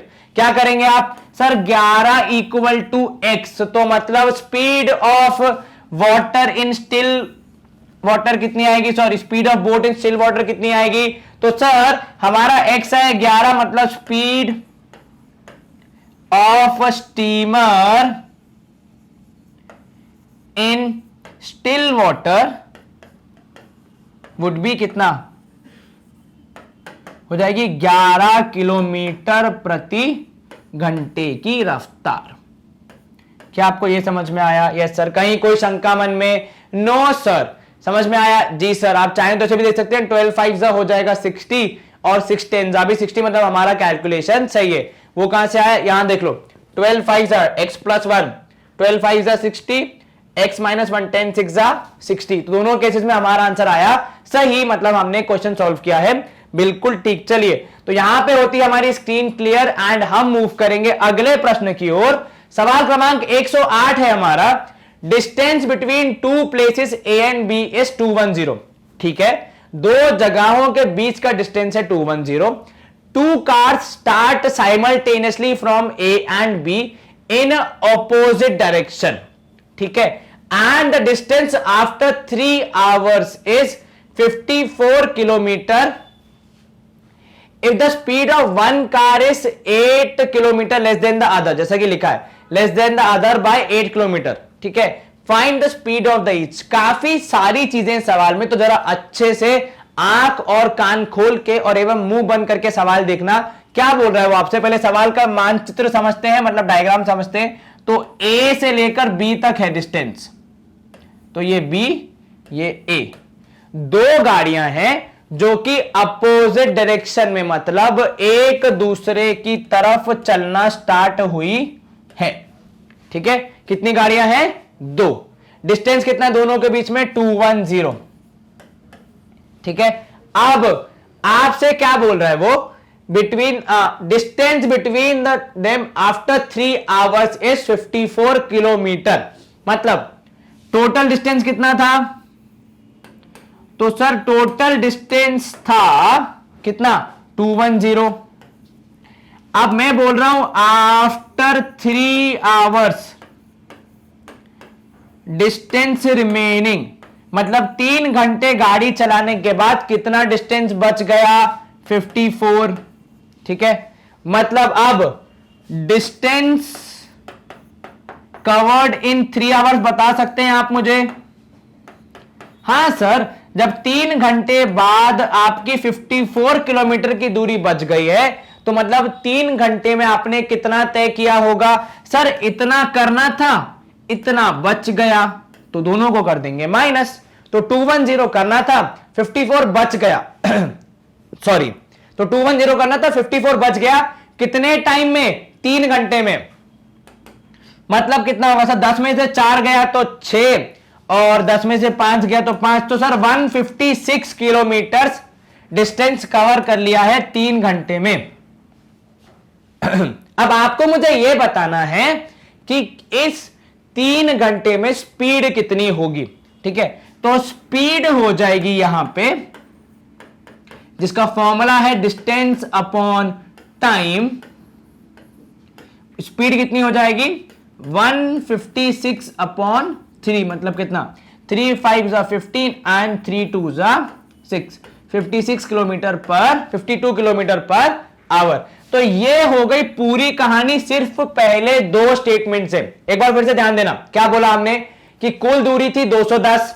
ठीक है, इसमें से अभी वो 2 कार्स को भी भूल जाओ फिलहाल के लिए, पहले बाकी चीज पे फोकस करो। वो 2 कार और अपोजिट डायरेक्शन वो हम बाद में समझेंगे, अब यहां ध्यान देना। तो पहले हमने ये पकड़ा, फिर हम यहां पे आ गए कि distance between them after 3 hours, तो 3 घंटे बाद कितना डिस्टेंस बच गया 54। मतलब 3 घंटे में गाड़ी चली होगी, कितनी चली है? तो सर 3 घंटे में जितना ट्रैवल कर लिया वो हमें पता लगाने के लिए कितना करना था और कितना बचा है। उदाहरण, आपको यदि 10 पेज होमवर्क करना था, आपने बोला कि अब सिर्फ मेरे 3 पेज बाकी है, तो कितना पेज होमवर्क कर लिया आपने? 7 पेज। ठीक उसी तरीके से 210 चलना था, कितना बच गया 154, तो रिमेनिंग कितना बचेगा? कितना ट्रैवल कर लिया आपने? तो 156 आपने ट्रैवल कर लिया है। तो यहां से मैंने पता लगाया कि 3 घंटे में 156 किलोमीटर है, तो स्पीड कितनी होगी 156 डिवाइड बाय 3, मतलब 52 किलोमीटर पर आवर। अब सवाल जो हमारे लिए मुद्दे का है वो ये कि ये स्पीड किसकी है?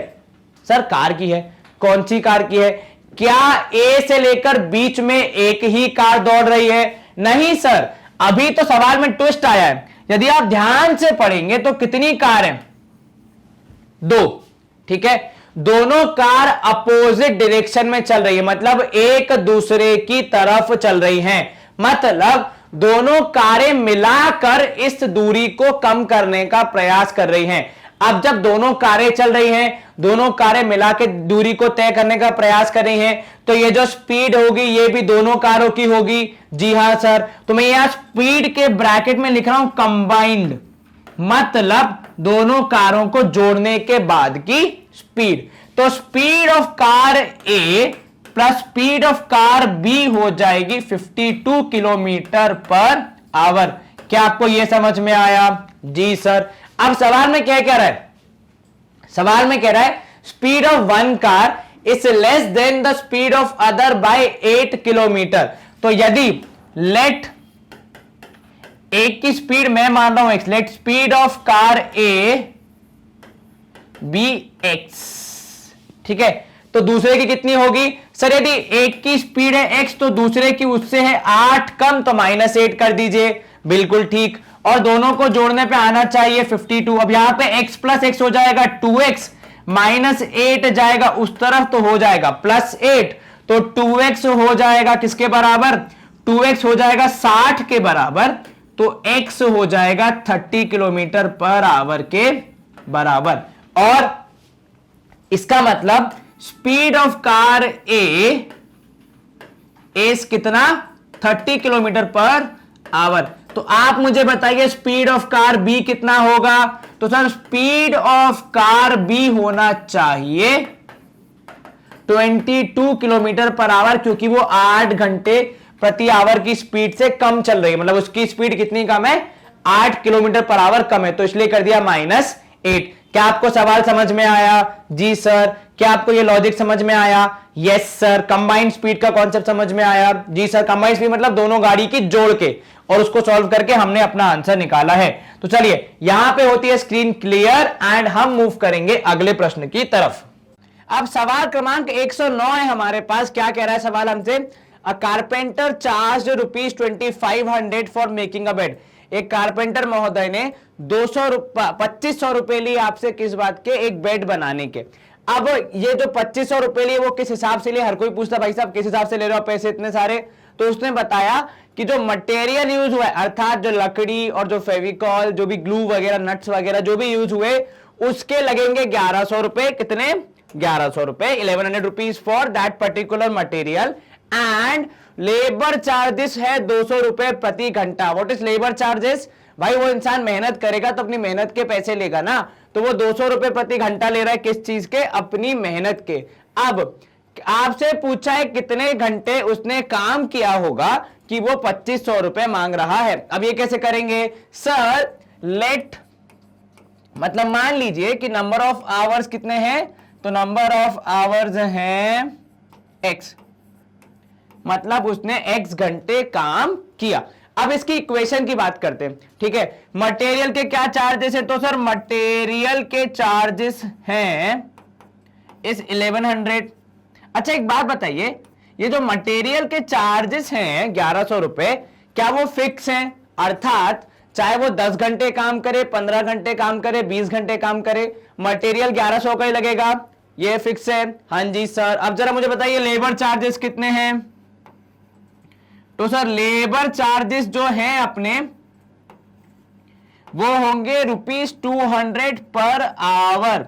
अब 200 रुपए प्रति घंटे की रफ्तार की वो जो पैसे मिलेंगे उसको काम करने के, 200 रुपए प्रति घंटा। क्या ये फिक्स है? सर ये 200 रुपए प्रति घंटा फिक्स है, पर जितने घंटे आप काम करेंगे आपको उतने पैसे मिलेंगे। बिल्कुल ठीक। तो मैं उसका बोल रहा हूं टोटल लेबर फीस कितनी होगी, तो उसकी लेबर फीस लिख रहा हूं मैं, ठीक है। लेबर चार्जेस के बाद अब मैं लिख रहा हूं लेबर फीस, मतलब कितने पैसे होने चाहिए। तो सर 200 रुपए प्रति आवर का फीस है और उसने x घंटे काम किया, तो इंटू x मतलब 200x हो गया उसका लेबर फीस। सर चार्जेस मैंने 1 घंटे के हिसाब से बताए, और फीस मतलब मैंने ये पूरा काम करने के कितने उसको लेबर के हिसाब से पैसे मिलने चाहिए वो लिखे, ठीक है। अब क्या इन दोनों को जोड़ के, मतलब मटेरियल की कॉस्ट और लेबर फीस को जोड़ के टोटल पैसा बनेगा? जी हां सर। तो टोटल मनी कितना है? तो सर टोटल चार्जेस जो हम बोल रहे हैं, तो टोटल चार्जेस हो गए 2500 रुपए। अब इस चार्जेस में क्या क्या इंक्लूड है? तो सर 1100 रुपए का तो वो सामान ही लाया था, बिल्कुल ठीक, और अपनी वो लेबर फीस भी लेगा, बिल्कुल ठीक। तो क्या ये दोनों मिला के 2500 के बराबर हो जाएंगे? क्योंकि जो भाई कारपेंटर है वो दोनों चीजों के पैसे मांगेगा ना, कि मटेरियल के भी पैसे दो और मेरे लेबर के भी पैसे दो। तो मटेरियल के पैसे जो कि फिक्स हैं 1100 रुपए, और लेबर के पैसे जो कि डिपेंड करते हैं कितना काम, कितने घंटे उसने काम किया, तो हमें वही पता लगाना है कितने घंटे काम हुआ था। तो अब 200x के हिसाब से इधर आपको मिलेगा 2500 माइनस 1100। क्या कोई दिक्कत? नहीं सर। तो 200x हो गया इस तरफ, इधर आपके लिए बचा 2500 में से 1100 माइनस करोगे 1400 बचना चाहिए। तो x की वैल्यू कितनी कैसे निकालोगे? सर डिवाइड करके, क्योंकि यहां 200 मल्टीप्लीकेशन में साइड चेंज करेगा और डिवाइड करेगा। तो x equal to 1400 divide by 200, और कैंसिल करोगे तो x की वैल्यू आएगी 7। तो 7 घंटे उन्होंने काम किया तो उनको इतने पैसे मिलने चाहिए। 7 घंटे काम किया, हर घंटे के 200 रुपए, तो ये होगा कितने? 1400 रुपए, और 1100 रुपए का वो सामान लाए थे, तो जोड़ के हो गए 2500 रुपए, और वही उन्होंने मांगे हैं। क्या आपको ये समझ में आया? जी सर। कहीं कोई दिक्कत? नहीं सर। स्क्रीन कर रहा हूं मैं क्लियर, एंड हम मूव कर रहे हैं अगले प्रश्न की ओर। सवाल क्रमांक 110 है हमारा। For what value of x the perimeter of the shape is 77। इसका पेरीमीटर कितना है? 77। पेरीमीटर का मुझे फॉर्मूला बताओगे? What is perimeter? या मुझे कॉन्सेप्ट ही बता दो कि पेरीमीटर क्या होता है। सर पेरीमीटर का मतलब होता है, हाँ बोलिए, आवाज आ रही है? हाँ, तो पेरीमीटर का मतलब क्या होता है? जी हाँ, बिल्कुल ठीक बोल रहे हैं आप कि पेरीमीटर का मतलब होता है आउटर बाउंड्री की लेंथ का मेजरमेंट। मतलब इन सारी साइड्स को जोड़ने पे कितना आएगा। तो इन सारी साइड्स को कैसे जोड़ोगे? तो सर x+1 और 2 बार है तो इंटू 2 कर दीजिए। 2 बार कहां है? एक बार ये रहा, एक बार ये रहा, है ना। तो क्या लिख रहा हूं मैं? x+1 into 2।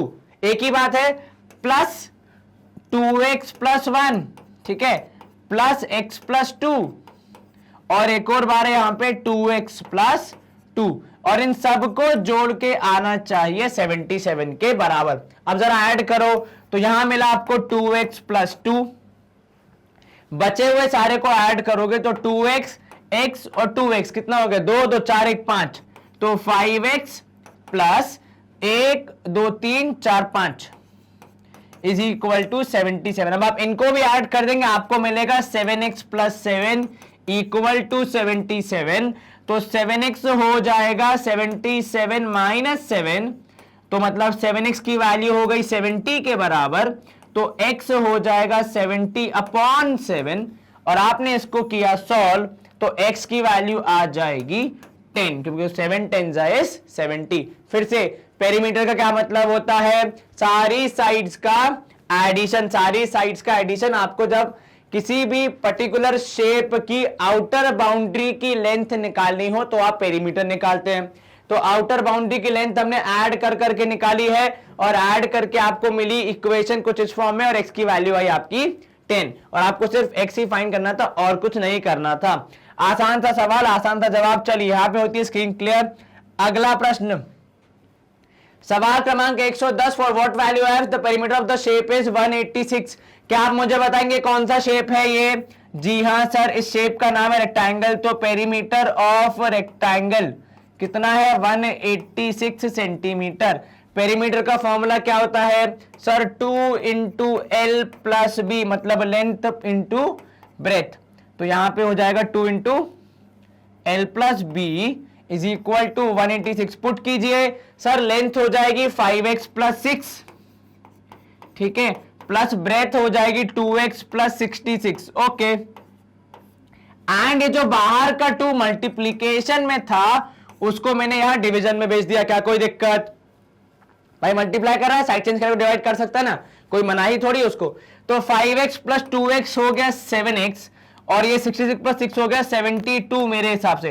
क्या कोई दिक्कत अब तक? नहीं सर। और वहां पे 186 डिवाइड बाय 2 करोगे तो कितना होगा सर? 2 9 जा 18, 2 3 जा 6, बिल्कुल ठीक।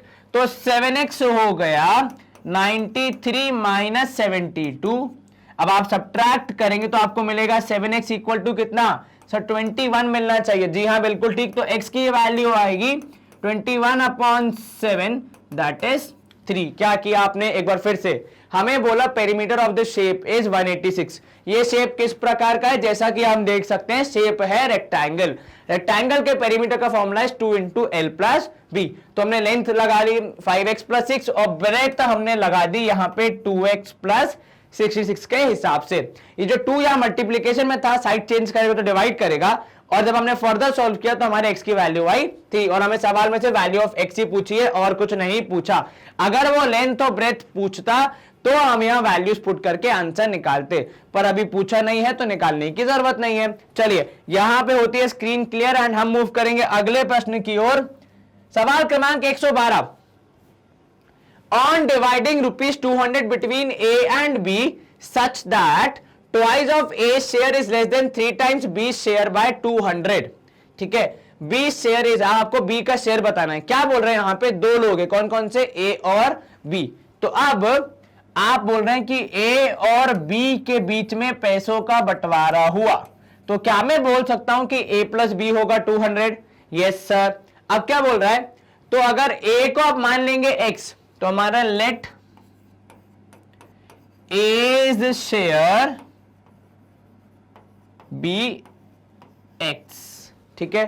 तो B का शेयर कितना होगा? तो B's share would be how much sir अब a को आपने x दे दिया तो b को मिलेगा बचा हुआ पार्ट, तो that would be 200 minus x। अब बचे कितने रुपए थे सर, बटने थे 200 रुपए, उसमें से x मिल गए a को, तो b को मिलेगा बचा हुआ मतलब 200 माइनस x। अब ये नहीं लिखा है कि x का शेयर बढ़ा है कि मतलब a का शेयर बढ़ा है कि b का शेयर बढ़ा है, वो अभी हमें नहीं पता। तो ये हमने फर्स्ट पार्ट से देख लिया। Such that twice of a's square, तो अकॉर्डिंग टू क्वेश्चन क्या बोल रहा है सवाल में कि ट्वाइस ऑफ एज शेयर, तो मतलब 2x is less than 3 times b square. Twice of a's square, ठीक है, is less than 3 times b square. तो अगर b का शेयर हो जाएगा कितना, तो sir 3 times of b square कुछ इस प्रकार से लिखेंगे हम, बिल्कुल ठीक। ये रहा क्या, 3 टाइम्स b शेयर, तो b का जो शेयर है उसका 3 टाइम्स से कम है, इस लेस देन, कौन कम है, a का शेयर है b के शेयर से कम, कितना, बाय 200, पर खाली a का शेयर की उसका ट्वाइस, तो सर ट्वाइस, तो 2x इज इक्वल टू 200। क्या आपको इक्वेशन समझ में आई सर, नहीं आई? अच्छा ध्यान देना यहां पे, what do you mean by twice of a share, sir 2x, ठीक है। What do you mean by thrice of b share, 3 times of b share, sir 3 times of b share, ठीक है। तो आपको सवाल में बोला है दो चीजें, क्या रखना है, एक तो twice of x a share, मतलब a का शेयर का ट्वाइस, और b के शेयर का 3 टाइम्स। ये तो समझ में आया? हाँ सर, इन दोनों की बात हो रही है, पर दोनों में से कौन सा बड़ा है कौन सा छोटा वो हम पढ़ेंगे। तो a's square is less than, अगर हम ये 3 टाइम्स वाले वर्ड को फिलहाल के लिए हटा दें, अभी ये टाइम्स का वर्ड हटा दो, ठीक है। अब यहां पढ़ो, a's square is less than B square by 200, A का शेयर बी के शेयर से 200 रुपए कम है, तो ए का शेयर बी के शेयर से 200 रुपए कम है, तभी तो माइनस कर रहे हैं ना, कम है मतलब क्या, माइनस करने पे 200 रुपए होंगे। पर सवाल में खाली ए और बी का शेयर नहीं, उनका ट्वाइस और थ्राइस पूछा था, इसलिए हमने मल्टीप्लाई करके लिखा है। तो जब आप इसको पूरा पढ़ेंगे तो 3 टाइम्स बी शेयर, ठीक है, से लेस है ए का शेयर, कितना, 200 रुपए। तो ये हमारी इक्वेशन हो गई। अब इसको आप सॉल्व करके हमारा आंसर निकाल सकते हैं। चलिए सॉल्व करें इसको। यस सर, तो ये हो जाएगा 3 2 600 minus 3x minus 2x is equal to 200 का, यहां तक कोई शंका नहीं सर। अब यहां ध्यान देना, तो ये हो जाएगा 600 माइनस 5x इक्वल टू, अब हम क्या करेंगे सर, 5x वहां जाएगा, 200 यहां आएगा, बिल्कुल ठीक। तो 600 minus 200 should be equal to 5x। Yes sir, 600 में से 200 गया तो 400 बचेगा, और यहां होगा 5x, तो x की वैल्यू आएगी 400 डिवाइड बाय 5, क्योंकि यहां पे x मल्टीप्लाई हो रहा है 5 से, जब वो 5 साइड चेंज करेगा तो डिवाइड करेगा। तो 400 डिवाइड बाय 5 करने पे कितना आना चाहिए सर, जब आप 400 को डिवाइड करेंगे 5 से, 5 8 is 40, राइट। तो ये हो जाएगा 80 is the value of x। तो मतलब a का शेयर कितना है, तो सर a का शेयर है 80 रुपीज, और b का शेयर है रिमेनिंग, मतलब कितना, तो b का शेयर हो जाएगा 120 रुपए, क्योंकि कुल मिला के कितने थे, 200 रुपए। अब आप करके देख लीजिए, इसका 3 गुना हो जाएगा कितना सर, 360, उसका निकाल लीजिए 2 गुना कितना होगा सर, 160, तो माइनस करेंगे 200 आ रहा है, मतलब हमने सवाल सही सॉल्व किया है। चलिए, आसान था ये, खाली इक्वेशन को पकड़ना था, इक्वेशन अगर ढंग से पकड़ लोगे तो कोई दिक्कत नहीं आएगी। चलो यहां पे होती है स्क्रीन क्लियर, एंड हम मूव करेंगे अगले प्रश्न की ओर। सवाल क्रमांक 113 है हमारे पास, कोई मधुलिका जी है, तो मधुलिका जी का थॉट ऑफ अ नंबर, तो उन्होंने एक नंबर के बारे में सोचा, फ्री बैठी होंगी, कुछ करने को होगा नहीं, तो उन्होंने एक नंबर सोचा कि भाई साहब एक नंबर है, मधुलिका ने सोचा है, क्या किया उन्होंने, डबल डिट। तो हमने सबसे पहले यही मान लिया कि नंबर क्या सोचा है उन्हें, x, तो let the number be x,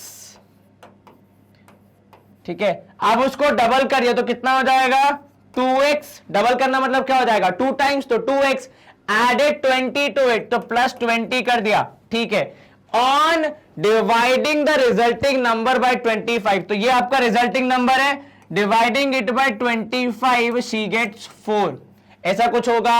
yes sir, एक बार फिर से देखते हैं, ठीक है, नंबर क्या था x, क्या किया उसको सर डबल किया, ये लो, फिर ऐड किया 20, ये लीजिए, ठीक है, and on dividing the resulting number, तो ये हो गया आपका रिजल्टिंग नंबर, ठीक है, लिख लेते हैं यहां पे रिजल्टिंग नंबर कितना है 2x plus 20। Now according to question क्या बोल रहा है, अकॉर्डिंग टू क्वेश्चन बोल रहा है कि इस नंबर को जब आप 25 से डिवाइड कर रहे हैं, when you are dividing the number by 25 she gets 4, answer कितना आ रहा है 4। आपको क्या करना है, आपको नंबर निकालना है, कैसे निकालेंगे सर, ये 25 यहां डिवाइड कर रहा है, साइड चेंज करेगा तो मल्टीप्लाई करेगा, बिल्कुल ठीक, मतलब कितना सर 100, तो 2x प्लस 20 हो जाएगा 100 के बराबर, तो 2x हो जाएगा 100 माइनस 20, तो 2x would be equal to 80, तो x की वैल्यू आएगी 80/2, दैट इज कितना 80/2 मतलब कितना 40 होना चाहिए हमारा एक्चुअल नंबर। तो मधुलिका जी ने कौन सा नंबर सोचा था 40 सोचा था, अपन सॉल्व करेंगे तो 40 इंटू 2 करोगे कितना आएगा 80, 80 प्लस 20 आएगा 100, 100 डिवाइड बाय 25 करोगे तो आंसर आएगा 4। मतलब हमारा सॉल्यूशन और क्वेश्चन में दी वो इंफॉर्मेशन करेक्टली मैच हो रहे हैं, तो हम ये बोल सकते हैं कि हाँ हमने सही नंबर सोचा था। धन्यवाद मधुलिका जी, आपने एक अच्छा सा नंबर सोचा, कोई टफ नंबर नहीं सोचा वरना निकालने में दिक्कत हो जाती। तो इसी के साथ हमने क्या अचीव कर लिया है, तो हमने इसी के साथ क्लास 8 की जो हमारी एग्जाम्पलर है उसका जो 4th चैप्टर है लीनियर इक्वेशन वन वेरिएबल, उसकी जो वर्ड प्रॉब्लम्स हैं जो कि 79 से लेकर 113 तक है वो सब हमने कर ली है खत्म, हमने उन्हें लिया है समझ और हमारा बेस कर लिया है डेवलप। और इसी के साथ आपके लिए एक इंपॉर्टेंट इंफॉर्मेशन ये आती है कि मैग्नेट ब्रेन्स की वेबसाइट अब अच्छे से काम कर रही, मतलब पहले भी अच्छे से कर रही लेकिन अब सब कुछ इस पे अवेलेबल है easily at your one click. आप क्लास वाइज कंटेंट मतलब 12 से लेकर किंडरगार्टन तक जो पढ़ना चाहे सब पढ़ सकते हैं, न सिर्फ क्लासेस मतलब बेसिक एनसीईआरटी बल्कि आप एग्जाम्पलर्स भी हमारे साथ पढ़ सकते हैं। फॉर एग्जांपल आपको क्लास 8 की एग्जाम्पलर्स पढ़नी है तो मैथ्स की आप लोग देख ही रहे हैं, साइंस की अगर आपको इजीली अप्रोच करनी है तो यहाँ पे हमारे पास साइंस की एग्जाम्पलर का टैब है, आप उसको देखिए आराम से सॉल्व कीजिए। इनफैक्ट आपके यदि सगे संबंधी हो जो कि क्लास 9th या 10th में है तो या 7th में, तो उनको भी आप सजेस्ट कर सकते हैं मैग्नेट ब्रेन्स की वेबसाइट से जाके पढ़ना। यहाँ पे हम लोग करते हैं कि आपके लिए तो हम लोग ने हर चैप्टर के अलग अलग वीडियो बना के रखे ताकि आपके ऊपर बहुत ज्यादा लोड ना पड़े। इनफैक्ट हर एक चैप्टर के अंदर हमने क्वेश्चंस को डिवाइड कर दिया है। फॉर एग्जांपल क्लास 9 की अगर मैं बात करूं तो उसमें एक्सरसाइज वाइज आपके एमसीक्यू क्वेश्चंस होते हैं कि एमसीक्यू अलग एक्सरसाइज में और सॉल्विंग वाले अलग एक्सरसाइज में, तो उस ध्यान में रखते हुए इस चीज को कि बच्चा हर समय एक ही चीज नहीं पढ़ेगा, हमने अलग अलग एक्सरसाइज वाइज डिवाइड किया ताकि आप अपना डे प्लान कर सके एंड पढ़ाई कर सके। ठीक है, फॉर एग्जांपल यहाँ पे आप देख सकते हैं जो वीडियो हम यूट्यूब पे देखते हैं सेम एग्जैक्टली वही वीडियो यहाँ पे भी प्ले होता है। इनफैक्ट यहाँ पे ऐड भी नहीं आती तो आपका टाइम बच जाता है। ठीक है, तो आपको पढ़ाई करने में ज्यादा मजा आएगा बिकॉज आप पूरा कॉन्सेप्ट पढ़ सकते हैं, देख भी सकते हैं कितना वीडियो बन गया है, कैसे क्या है, कहां पे हम नोट्स ले सकते हैं, everything is available at one click. ठीक है, एंड इसी के साथ हम आ जाते हैं हमारे वीडियो के एंड पे। इस वीडियो में हमने क्या पढ़ा, तो बेसिकली इस वीडियो में हमने देखा कि हम कैसे वर्ड प्रॉब्लम्स को अप्रोच करते हैं थोड़े हाई लेवल के। एट द एंड हमने सारे वर्ड प्रॉब्लम सॉल्व कर लिए एंड हमें समझ में भी आ गई, तो हमारी प्रैक्टिस तो वर्ड प्रॉब्लम्स की अच्छे से हो गई है। अब हमें करना क्या है, करना सब इतना सा है कि ये सारे क्वेश्चन एक बार दोबारा प्रैक्टिस करने ताकि हम इन्हें भूल ना जाएं, मतलब एक खुद की प्रैक्टिस के लिए। और आगे का आपको पता है, अगर वीडियो पसंद आए तो वीडियो को लाइक करें, चैनल को सब्सक्राइब करें एंड यस इस वीडियो को शेयर करें because knowledge is meant to be share. ज्ञान बांटोगे तो ज्ञान बढ़ेगा। बाकी तो आपको पता है नेक्स्ट वीडियो में हम लोग नेक्स्ट चैप्टर में फोकस करेंगे। आप लोग रेगुलरली पढ़ते रहिए क्योंकि आपके एग्जाम्स कभी भी होते रहते हैं, तो अच्छे से पढ़ाई कीजिए, खूब अच्छे से मेहनत कीजिए, अपना ख्याल रखिए। Stay home, stay safe, take care, bye bye, good day.